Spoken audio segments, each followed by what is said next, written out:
speaking of sunlight and photo damage, what would be the best sunscreen? I don't believe that we should go for the highest SPF, because SPF is only telling us about the UVB protection.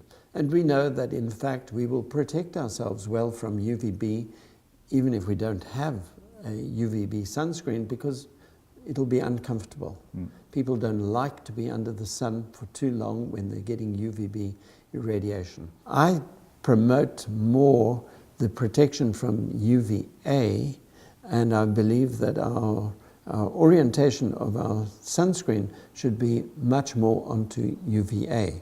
The problem with having a high SPF UVB protection is that you have to sacrifice the space in the cream for chemicals that are going to protect you from UVB instead of concentrating on the UVA.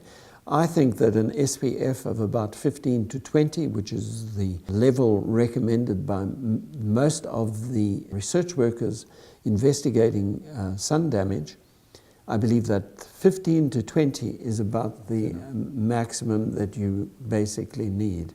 Diffie has gone on record as saying that the average British tourist should take an SPF of 15 with them, and that they should apply that just once, and they will significantly reduce their sun exposure while on holiday down in, say, Spain.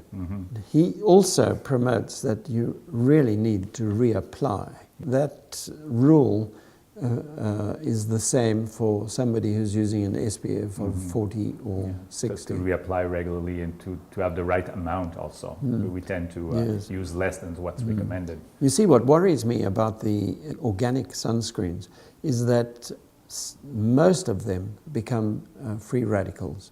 As they interact with the UVB rays and UVA rays, they become generators of free radicals. So we've got to, in fact, reduce the number of chemicals that can be a problem to us. Okay, so definitely vitamin A spectrum of antioxidant and polypeptide. That should be the core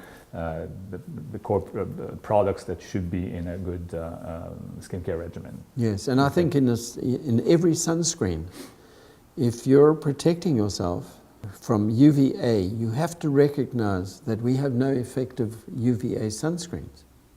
But we know that UVA makes free radicals. So that's why every sunscreen should have antioxidants inside the cream. Makes sense.